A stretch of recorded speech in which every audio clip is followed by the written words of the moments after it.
அனைவருக்கும் வணக்கம். நமக்கு உத்தரகீதை மூலமாக சர்வாத்ம தத்துவம், பரமாத்ம தத்துவம் அழகாக விதவிதமாக ஸ்லோகங்கள் மூலமாக கிருஷ்ணர் தெரிவித்து இருக்கிறார். இன்னைக்கு சில ஸ்லோகங்கள் தெரிந்து கொள்ளலாம்.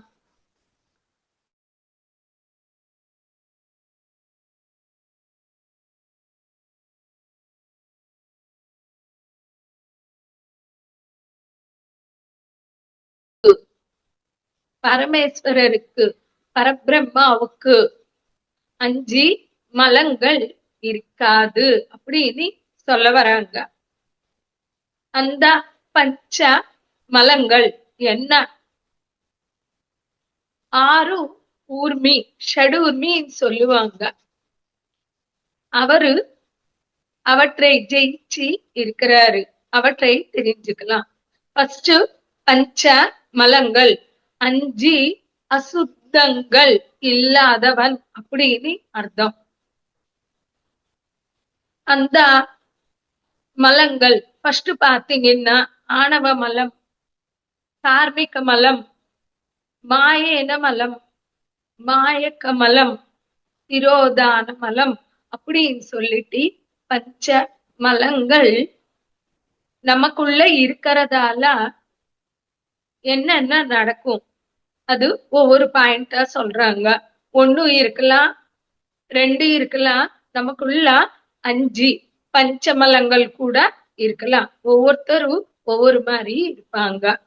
ஃபர்ஸ்ட் பாத்தீங்கன்னா ஆணவ மலம் அப்படின்னாக்கா சர்வான்மா ஞானத்தை பத்தி தெரிஞ்சுக்கணும் அப்படின்றது நம்மளுக்கு ஞாபகமே இருக்காது. இப்போ இந்த பூ உலகத்துக்கு வந்திருக்கிறோம், படிக்கணும் தெரியுது, அறிவு இருக்கணும் தெரியுது, நாலேஜ் இருக்கணும் தெரியுது, வேலை செய்யணும் தெரியுது, கல்யாணம் பண்ணிக்கணும், குடும்பத்தை ரன் பண்ணணும், பசங்களை பெத்தணும், எல்லாமே தெரியுது. ஆனா சர்வான்மாவை தெரிந்து கொள்ள வேண்டும் அப்படின்றது நம்மளுக்கு தெரியாம போயிட்டு இருக்குது. எதனால அப்படின்னு பாத்தீங்கன்னா ஆணவ மலத்தால அந்த சர்வான்ம ஞானம் தெரிஞ்சுக்கணும் என்றது மறந்து போயிடுறோம். அந்த மாயாவில் விழுறோம் இந்த மலத்தால. இது ஃபர்ஸ்ட்.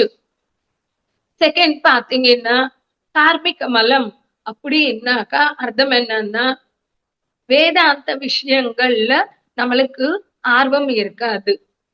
நம்ம பார்ப்போம், நல்ல விஷயங்கள் டிஸ்கஸ்க்கு வரும் பொழுது சில பேர் அங்க இருந்து கிளம்பி போயிருப்பாங்க, கூப்பிட்டா கூட வரமாட்டாங்க. எதுக்குன்னா வேதாந்த விஷயங்கள்ல, தட் இஸ் பிலாசபி அப்படின்னா அந்த பரமாத்ம தத்துவத்தை பத்தி அவங்களுக்கு இன்ட்ரெஸ்டே இருக்காது. அதுவே நீங்க பாருங்க, உலக விஷயங்கள் பத்தி பேசுறோம்னாக்கா இன்ட்ரெஸ்டடா உட்கார்ந்துருவாங்க, அதுல ஷேர் பண்ணுவாங்க. ஜென்ஸா இருந்தா உலக விஷயங்கள், பிசினஸ் விஷயங்கள், லேடிஸா இருந்தா சாரீஸ், ஜுவல்லரிஸ், பசங்க பற்றி எல்லாமே பேசுவாங்க. அதுவே நல்ல விஷயங்கள், பரமாத்ம தத்துவத்துக்கு, சர்வாத்ம தத்துவத்துக்கு சம்பந்தப்பட்ட விஷயங்கள் அப்படி என்ற உடனே அவங்க ஏஞ்சி கிளம்புவாங்க. இது நானே சில இடத்துல பார்த்திருக்கேன். இது செகண்ட், தட் இஸ் கார்மிக மலம் அப்படின்னு சொல்லுவோம். 3வது பாத்தீங்கன்னா மாயிக்க மலம் அப்படின்னாக்கா அர்த்தம் சர்வாத்மாவை பெற வேண்டும் அப்படி என்ற கோரிக்கையே நமக்குள்ள இருக்காதா? அவரை நம்ம பெறுவதற்கே இந்த பூமிக்கு வந்திருக்கிறோம் அப்படின்றது தெரியாது. அவரை நம்ம அடைய முடியும் அப்படின்றது கூட நம்மளுக்கு தெரியாம போகும். அதுதான் 3வது மலம், மாயிக்க மலம் அப்படின்னு சொல்லுவாங்க. இதுக்கு பகவத்கீதையில ஒரு ஸ்லோகம் இருக்குது. மனுஷ்யானாம் சஹசிரேஷு கஷ்டித் யததி சித்தையே யததாமபி சித்தானாம் கஷ்டின் மாம் வேத்தி தத்வதா அப்படின்னு சொல்லுவாங்க. எப்படின்னாக்கா, ஆயிரக்கணக்கான மக்கள்ல ஒருத்தருக்கு இன்ட்ரெஸ்ட் இருக்குமா இந்த ஆன்மீகத்தை பத்தி தெரிஞ்சுக்கணும் அப்படின்னு சொல்லிட்டு கிளம்புவாங்களா. சீக்கர் அப்படின்னு சொல்றோம், முமுக்ஷு அப்படின்னு சொல்றோம். அப்படி அப்படிப்பட்டவங்க 1000 பேரு மக்கள்ல ஒருத்தர் மட்டுமே என்னை தெரிஞ்சுக்க முடியும் அப்படின்னு சொல்லி ஸ்ரீகிருஷ்ண பகவான் சொல்லுவாரு. அப்போ எவ்வளவு ஃபில்டர் நடக்குது ஆன்மீகத்திலோ கூட. அதனால நமக்கு அந்த கோரிக்கை, சர்வாத்மாவை பெற வேண்டும் என்ற கோரிக்கை கூட இல்லாமே இருக்குமா நமக்குள்ள. அது என்ன சொல்லி இருக்கிறோம்னா மாய் கமலம் அப்படின்னு சொல்லி இருக்கிறோம். அடுத்து பாத்தீங்கன்னா மாயேன மலம். இது எப்படி இருக்கும்னாக்கா, பாவ காரியங்கள் செய்ய வைக்குது நம்மளோட அந்த மலம். நம்ம நினைப்போம், நம்ம சொல்றோம், ஆனா அவங்க நிறுத்த மாட்டாங்க. அதனாலதான் ரமண மகர்ஷி சொல்றாரு, உலக விஷயங்களை பற்றி அவரு ஏதாவது பேசினா அதை ஒதுக்கி வச்சிருப்பாரு, அது தள்ளி விட்டுருவாரு. எதுக்குன்னா அவங்களுக்கு ஆன்மீக சத்தியங்கள் தெரியும். ஏன்னா உள்ள இத மாதிரி ஒரு மாயை மலம் இருக்கிறவங்க பாவ காரியங்கள் செய்வதற்கே அவங்களுக்கு இன்ட்ரெஸ்ட் இருக்கும், ஆர்வம் இருக்கும். அதனால ஒருத்தரை மாத்தணும், உலகத்தை மாத்தணும், அது இது அப்படின்றது அவ்வளவு ஈஸி கிடையாது. நம்மளுடைய சம்ஸ்காரங்கள், நம்மளுடைய மலங்கள் உள்ள எத்தனையோ இருக்கும். பகவத்கீதையில பத்ரிஜியோட சொல்லுவாரு, ஒரு பிறவில ஒரு மனிதனுடைய குணம் ஒரு மில்லி மீட்டர், சென்டிமீட்டர் கிடையாது ஃப்ரெண்ட்ஸ், மில்லி மீட்டர் மட்டும்தான் சேஞ்ச் ஆகும், மாற்றம் அடையும் அப்படின்னு சொல்றாரு. அதனால இந்த சத்தியங்கள் எல்லாம் தெரிந்து கொள்வதால மற்றவங்க மாறணும் அப்படின்ற கான்செப்ட் கிடையவே கிடையாது. யாரையும் மாத்த முடியாது. நம்மள நாம மாத்துக்கலாம், நம்மள நாம உருவாக்கிக்கலாம், நம்மள நாம உயர்த்து கொள்ளலாம். அந்த சான்ஸ் இருக்குதே தவிர்த்து மற்றவங்களை மாத்தணும்ன்ற சான்ஸ் கிடையாது. ஆனா நம்மளுடைய தர்மம், கடமை நம்ம ஷேர் பண்ணலாம், மற்றவங்களுக்கு அந்த வழி காட்டலாம், அதுக்கு தேவையான சேவை செய்யலாம். யாரு எப்போ வால்மீகியா ஆயிடுவாங்களோ தெரியாது நம்மளுக்கு.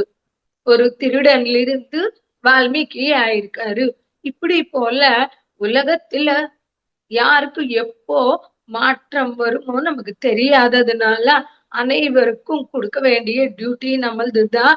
ஆனா அவங்க மாறுவாங்க என்றது நம்ம வச்சுக்க வேண்டிய அவசியமே கிடையாது. இதுதான் மாஸ்டர்ஸ் நம்மளுக்கு மாயேய மலம் அப்படின்னு சொல்லியிருக்காங்க. அடுத்த பாத்தீங்கன்னா திரோதான மலம் அப்படின்னாக்கா, சர்வ ஆன்மா தவித்து மற்றது எல்லாமே சச்சம் அப்படின்னு அவங்களுக்கு இருக்கும். தட் இஸ், இந்த உலகம் சச்சம், இந்த உலகத்துல இருக்கிற பொருட்கள் சத்தியம், இயற்கை சத்தியம், அனைத்தும் சத்தியமா தெரிஞ்சிரும் ஒரு சர்வான்மா தவித்து. அப்போ அவங்களுக்குள்ள அந்த திரோதான மலம் அப்படின்னு நம்ம முடிவுக்கு வரணும். அதனால இந்த பஞ்ச மலங்கள் இல்லாதவங்க கிட்டத்தட்ட பரமான்மாவுக்கு கிட்டத்துல இருக்கிறாங்கன்னு அர்த்தம். அந்த பரமான்மா குவாலிட்டிஸோட இருக்கிறாங்க அப்படின்றது அர்த்தம். நெக்ஸ்ட் பாத்தீங்கன்னா ஷெடூர்மி ரஹிதன் அப்படின்னு சொல்லுவாங்க.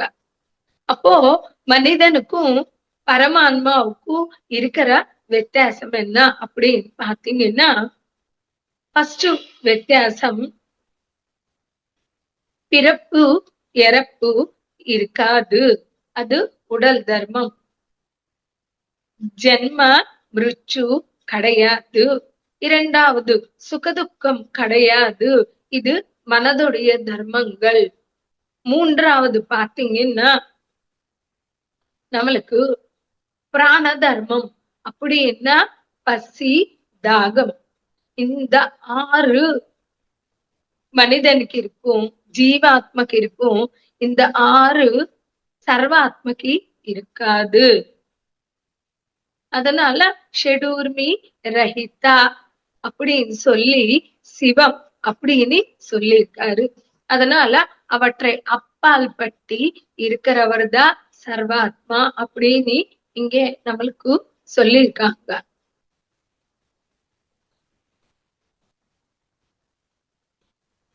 நம்ம மனம், புத்தி, அகங்காரங்கள் இல்லாமலே ஒரு ஆரோக்கியமான மனநிலையில் இருக்கும் பொழுது நம்ம அந்த பஞ்ச மலங்கள் 6 ஊர்மி இல்லாத அந்த சர்வான்மாவை தெரிந்து கொள்ள முடியும் அப்படின்னு சொல்லிட்டு இதுல நம்மளுக்கு மீனிங் சொல்லியிருக்காங்க.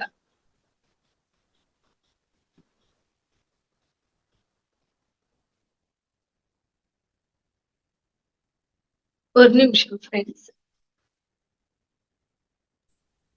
எனக்கு கொஞ்சம் இங்க நெட் கூட கொஞ்சம் ட்ரபிள் கொடுக்குது. Oh yes madam. Yes sir.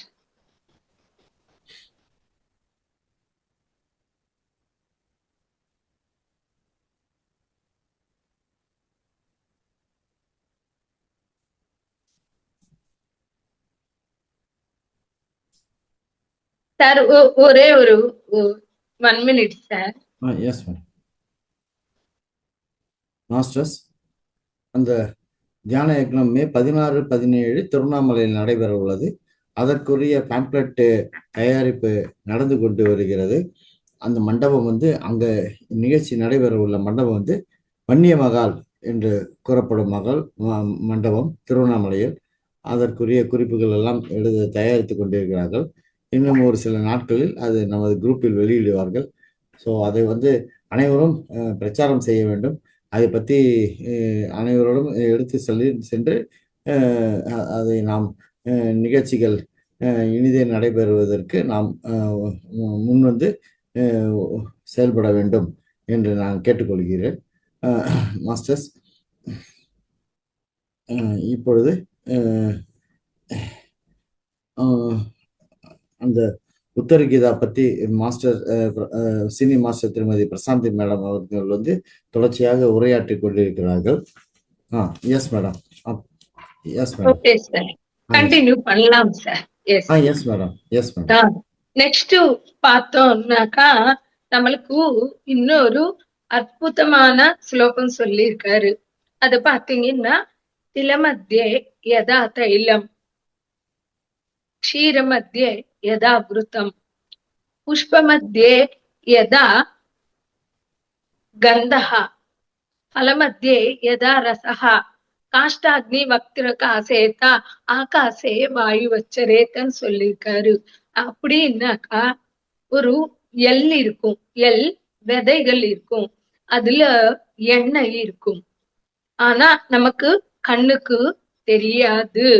எப்போ அதனை நம்ம நசுங்கிறோமோ அப்பொழுதுதான் எண்ணெய் வெளியே வருது. அதே மாதிரி நம்மளுக்கு பால் பார்த்தோம்னாக்கா, பால் காட்டிட்டோம்னாக்கா அதுல நெய் இருக்கு அப்படின்னா யாராவது நம்புவாங்களா? கிடையாது. எதுக்குன்னா பால் தான் தெரியுது அதுல. ஆனா அந்த பால்ல சூக்ஷ்மமா கண்ணுக்கு தெரியாத நெய் எப்படி இருக்குதோ அதே போல இந்த உலகம் மொத்தம் சர்வ வியாபியா சர்வான்மா இருக்கிறார் அப்படின்னு சொல்ல வராங்க. ஒரு பால் எப்படி வருது நேத்து நம்ம தெரிஞ்சுக்கிட்டோம்.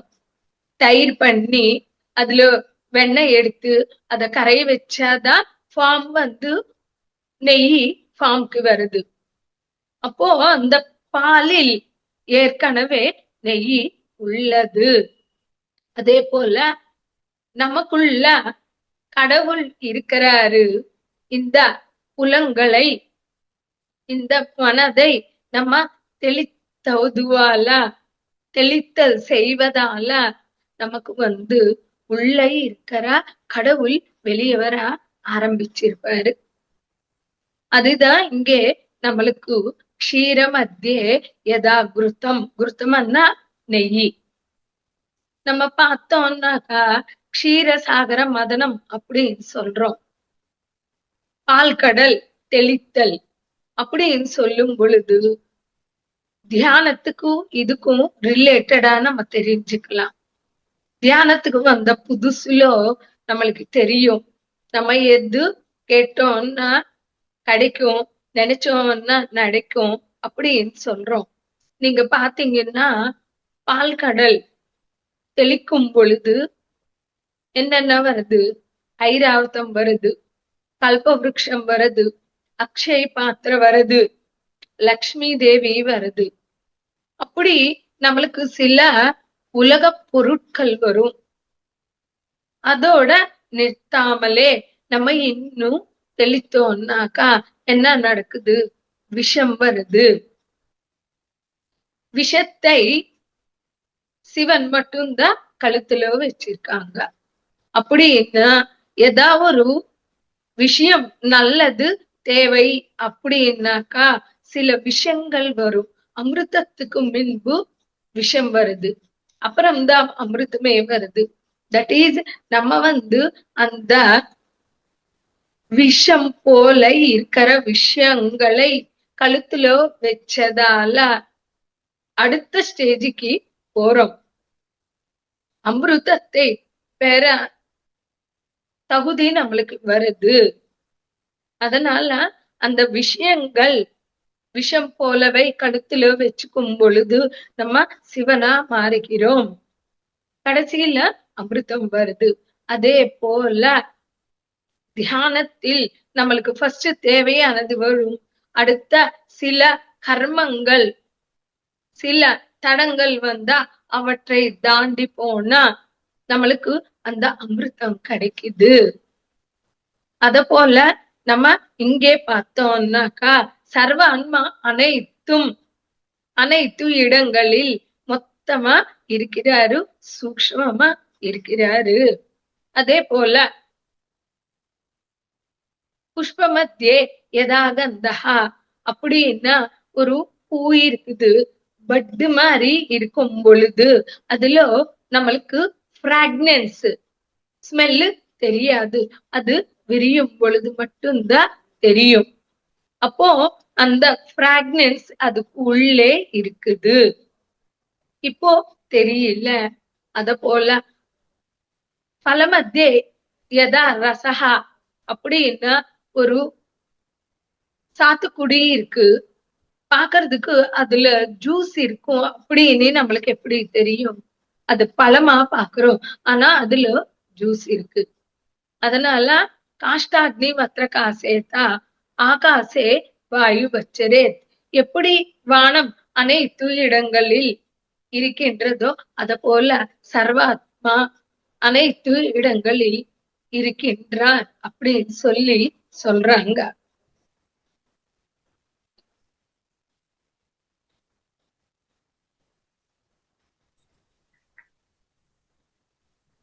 நெக்ஸ்ட் பாப்போம் ஃப்ரெண்ட்ஸ்.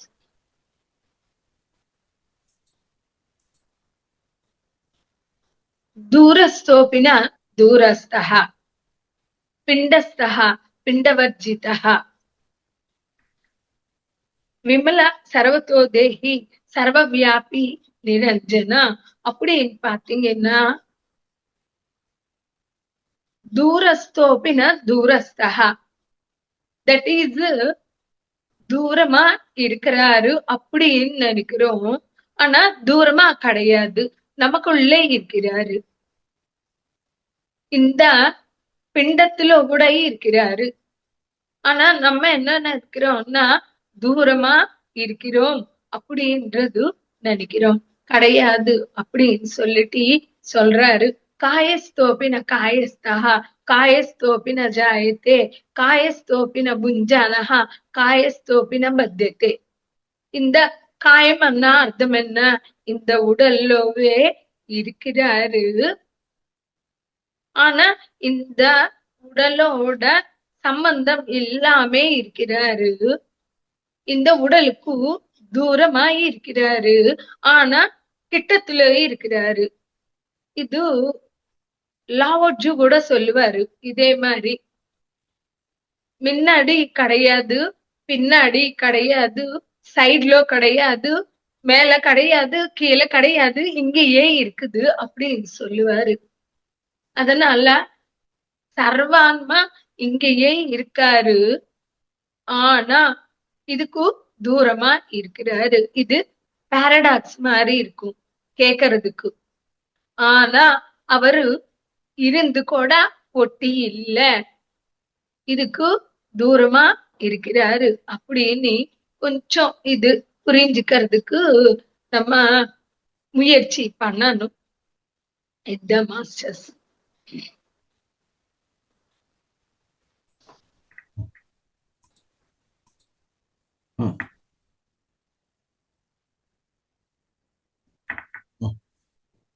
இங்கே இன்னொரு ஸ்லோகம் சொல்லி இருக்காங்க. யதா ஜலம் ஜலே க்ஷிப்தம் க்ஷீரே க்ஷீரம் குருதே குருதம் அவிசேஷோ பவேத் தத்வத் ஜீவாத்மா பரமாத்மனோஹு. தட் இஸ் என்ன சொல்லியிருக்காங்கன்னா, ஒரு கடல் இருக்கு, கடல்ல நிறைய தண்ணி இருக்குது, இது சர்வான்மா அப்படின்னு வச்சுக்கோங்க. அதிலிருந்து ஒரு துளி தண்ணி தனியா வருது. இப்போ அந்த துளி என்ன நினைக்குதா, நான் ஜீவான்மா, நான் தனி அப்படின்னு நினைக்குது. அதுவே அந்த ஒரு துளி தண்ணி அந்த கடல்ல பட்டா என்ன ஆகுது? துளியா இருக்குதா, கடலா மாறுதா? தான் கடல்தா, ஆனா ஒரு துளி தனிய வர்றதுனால நான் அப்படின்னு அந்த துளி நினைக்குது. அதனால நம்ம துளி கிடையாது, கடல் அப்படின்றது புரிஞ்சுக்கிறது தான் சர்வான்ம தத்துவத்தை புரிஞ்சுக்கிறது.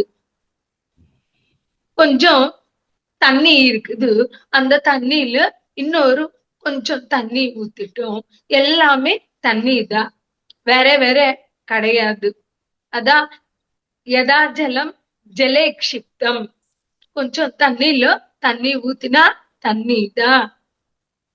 க்ஷீரே க்ஷீரம் அப்படின்னா பால் இருக்கு, அந்த பால்ல கொஞ்சம் பால் ஊத்தினா எல்லாமே பால் தான், அதுவும் இதுவும் வேறு கிடையாது.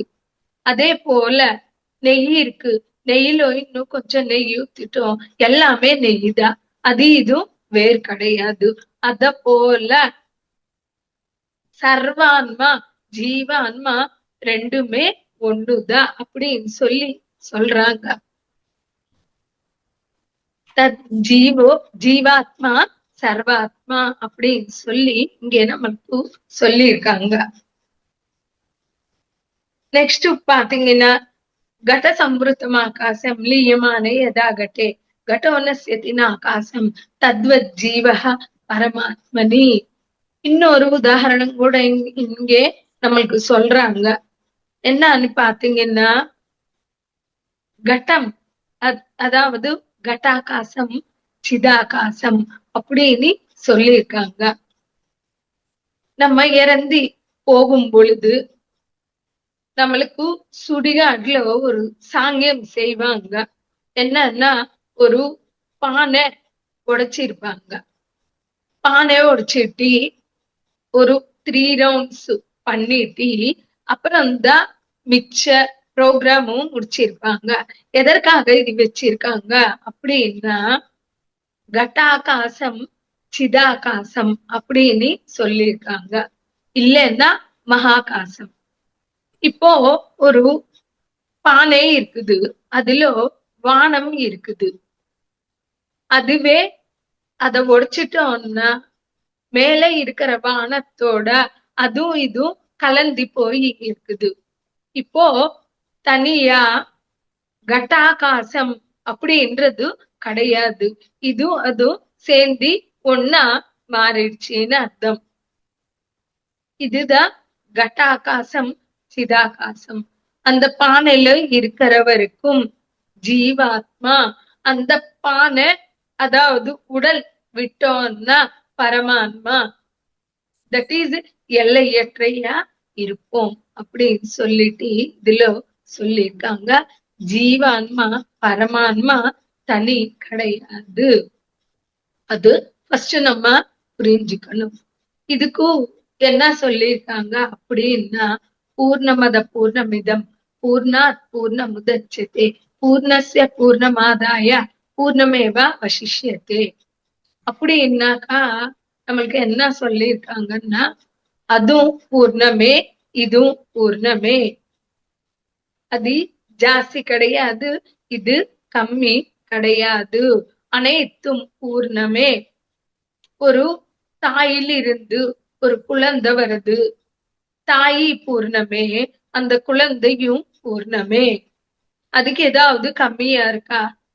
அந்த தாய்க்கு என்ன இருக்கோ அந்த குழந்தை கூட அனைத்தும் இருக்குது.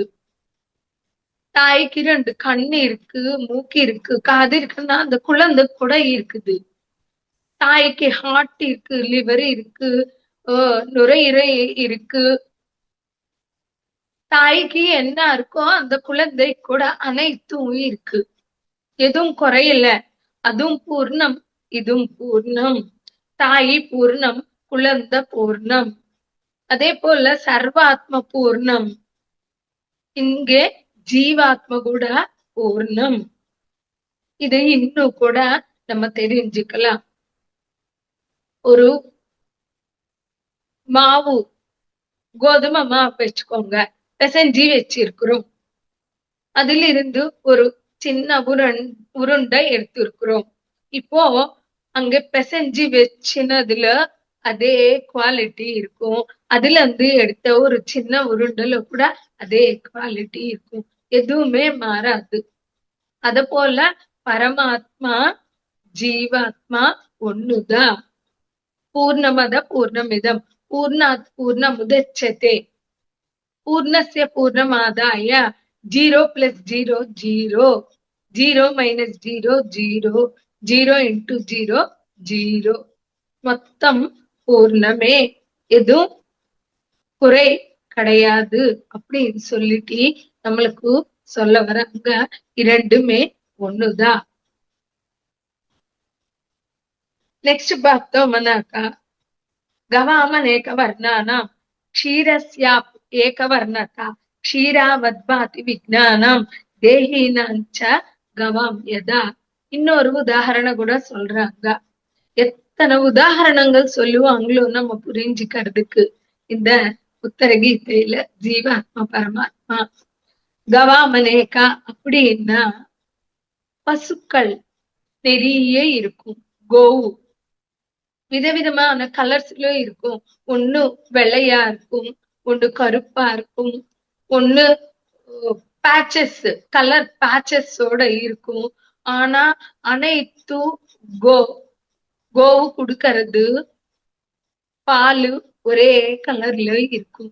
அதே போல விதவிதமான தேகங்கள் எடுத்தா கூட, நம்ம விதவிதமான ரூபங்கள்ல இருந்தா கூட, விதவிதமான ஜாதி குலம் மதம் எப்படி இருந்தாலும் கூட அனைத்துக்குள்ளி இருக்கிறது அந்த சர்வாத்ம தத்துவம் மட்டுமே அப்படின்னு சொல்லி நம்மளுக்கு புரியறதுக்கு நிறைய சொல்லி வச்சிருக்காங்க உதாரணங்கள்.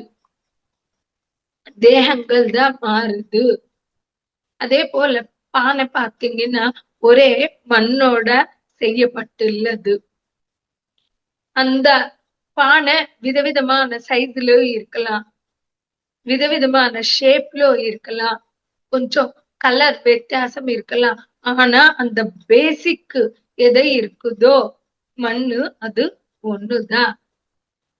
அத போல எத்தனையோ நம்ம தெரிஞ்சுக்கலாம். தங்கம் இருக்குது, அந்த தங்கம் ஒன்றுதான். அதுல நம்ம என்ன பண்றோம்? ஒண்ணு பேங்கிள்ஸ் வளையலா பண்றோம், மோதிரமா பண்றோம், கம்பலா பண்றோம். ஆனா இருக்கிற பொருள் இதுதான், தங்கம் தான். அத போல எத்தனை உடல்கள் இருந்தாலும், எத்தனை ரூபங்கள் இருந்தாலும், ஜீவான்மா சர்வான்மா ஒண்ணுதான் அப்படின்னு சொல்லி நம்மளுக்கு சொல்லியிருக்காங்க. எஸ் மாஸ்டர், இன்னைக்கு நம்மளுக்கு கொஞ்சம் நெட்வொர்க் ப்ராப்ளமால கம்மியா தான் தெரிஞ்சுக்கிட்டோம். ஆல்ரெடி 9:40 ஆயிப்போச்சு. எப்படி சாரி இன்னொன்னு சொல்லி விட்டுடுவா? நாளைக்கு எஸ் மேடம். சொல்லிக்கலாம். As you wish you madam. நீங்க எப்படி ஓகே நினைக்கிறீங்களோ மேடம். ஓகே நெட்வொர்க் கிளியரா இருந்தா ப்ரொசீட் பண்ணுங்க. Okay sir. Yes madam. தேஹோ தேவாலயः प्रोक्तः जीवो देवो सनातनः தஜ்ஜேத ஞான நிர்மால்யம் சோகம் பாவேன பூஜையேத் அப்படின்னு சொல்லியிருக்காங்க. தட் இஸ், இந்த உடல் தான் தேவாலயம், கோயில். இந்த தேகத்தில தங்குற ஜீவன் தான் கடவுள் அப்படின்னு சொல்லி வச்சிருக்காங்க. அதனால ஜேத ஞான நிர்மல்யம் சோஹம்பாவேன பூஜையேத்து. இதுல முக்கியமான வேர்டு என்ன அப்படின்னு பாத்தீங்கன்னா சோகம். அப்படின்னா சில பேர் சொல்லுவாங்க சோஹம் அப்படின்னு சொல்லிட்டு மூச்செடுத்தி விடுறது கிடையாது. சோகம்னா அதுவே நானு அப்படின்ற பாவனையோட மூச்சு தன்னை தானு தேடுவதற்கு உள்ள சென்று கிடைக்காமலே திரும்பி வெளியே வருது. அதனால பரமான்மா சுவாச ரூபத்தில் ஒவ்வொரு நொடியும் தன்னை தான் அடைவதற்கே முயற்சி பண்ணிட்டே இருக்குமா. இதுதான் சோகம். அதுதான் நான் அப்படின்றது தெரிந்து கொள்ளணும். அந்த சர்வாத்ம தத்துவமே நான் அப்படின்னு தெரிந்து கொள்வதற்கு சுவாசம் எப்பவுமே முயற்சி பண்ணிட்டே இருக்குமா. இந்த பூமி மேல வந்த அந்த ஒரு நொடியிலிருந்து அது முயற்சி பண்ணிட்டே இருக்கும் அப்படின்னு சொல்லிட்டு மகான்கள் நம்மளுக்கு சொல்லியிருக்காங்க. கொஞ்சம் sorry for the interruption masters. நடுவுல நம்மளுக்கு கொஞ்சம் ஒரு டிஸ்டர்ப் வந்திருக்குது. புரியுதுன்னு நினைக்கிறேன் மாஸ்டர்ஸ்.